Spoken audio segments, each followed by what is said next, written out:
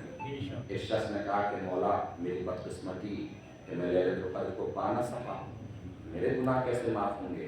تو گھبرانے کی ضرورت نہیں ہے، کسی بھوکے کو کھانا کھلانا گناہ معاف ہو جائے گا۔ کہ مولا میں بھوکے کو کھانا بھی نہیں کھلا سکا، تو پھر ابھی پریشان ہونے کی ضرورت نہیں ہے، دو بچھڑے ہوئے بھائیوں کو ملا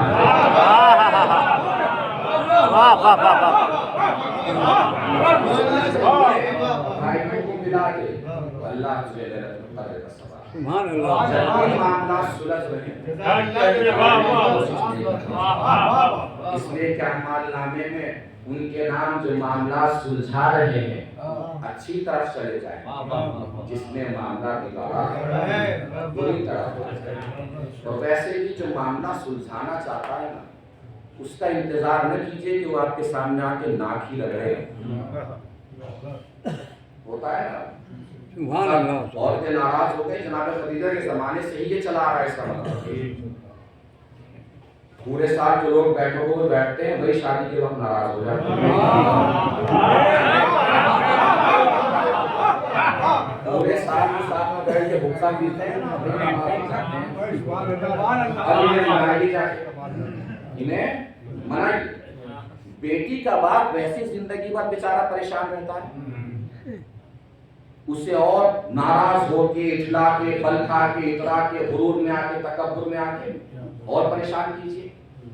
اب اسے منائیے جا کے، بھائی منائے گا تب جائیں گے۔ تب منانے کا مطلب کیا ہوتا ہے؟ منانے کیفیت ہوتی ہے، عمل کا نام منانا نہیں ہوتا۔ 2 سال سے کوئی ناراض تھا آپ سے، اس نے 2 سال کے بعد اچانک راستہ چلتے ہوئے سلام کر دیا، اسی کو منانا بولتے ہیں۔ منانے کا مطلب یہ ہے کہ کوئی آپ کے دروازے جا کے ناک ہی رگڑے، چلتے ہوئے راستے میں کوئی سلام بھی کر دے تو اس کو منانا بولتے ہیں۔ 2 سال سے آپ کے گھر کی طرف کوئی نکلا نہیں تھا، اس نے آپ ایک دن اچانک آپ کا دروازہ کھٹکھٹا دیا، اس کا مطلب وہ آپ کو منانے آیا، آپ کے دروازے تک آیا ہے تو شرمندہ ہو کے آیا ہے، شرمندہ کرنے کی ضرورت نہیں ہے۔ رمضان المبارک کا مہینہ ہے، اللہ کا مہینہ ہے، سب سے بڑا اللہ ہے، دل بڑا کیجیے۔ اللہ ستار و عیوب کے ساتھ وہ رحمان و رحیم بھی ہے، رحمان و رحیم کے ساتھ وہ غفار بھی ہے، غفار ہے بہت جلدی بخش دیتا ہے، سریع الرضا ہے بہت جلدی راضی ہو جاتا ہے، اللہ بہت جلدی راضی ہو جاتا ہے، بندے راضی ہونے کا نام نہیں ہے۔ سالوں گزر جاتے ہیں کہ ہم ناراض رہیں گے، ہم راضی نہیں ہوں گے۔ اللہ کا مہینہ ہے، دل بڑا کیجیے، کوشش کیجیے، کوئی نہ بھی آئے نا تو اپنے دل میں سوچ لیجئے کہ ہم نے دنیا کو معاف کر دیا۔ ہو سکتا ہے روزے دار روزہ رکھ کے روزے کا اتنا ثواب نہ حاصل کر پائے جتنا انسان دل بڑا کر کے سبحان اللہ، اس لیے کہ اللہ جو بندوں میں اپنی صفات دیکھنا چاہتا ہے، وہ صریح و رضا ہے، بہت جلدی راضی ہو جانے والا ہے۔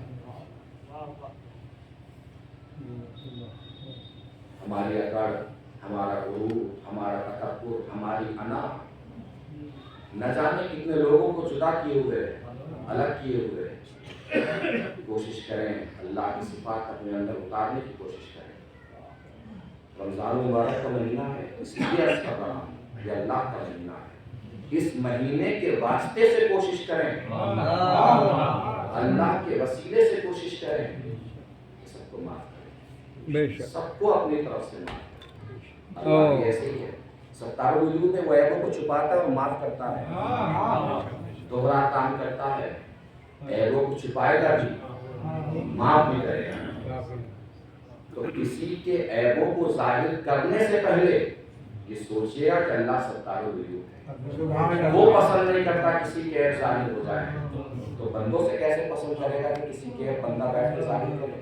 مدرسہ کا ایک طالب علم اسٹوڈنٹ، اس کو عادت پڑ گئی شراب پینے کی، وارڈن رات میں دیکھا کرتے تو انہوں نے ایک دن اس بچے کو شراب پیتے ہوئے دیکھ لیا۔ وہ اگلے دن اس کے کمرے میں داخل ہوئے، شراب پیتے پیتے اس نے ایک کتاب کے نیچے شراب چھپا دی، اور وارڈن صاحب نے اس شراب کو دیکھ لیا کتاب کے نیچے چھپاتے ہوئے۔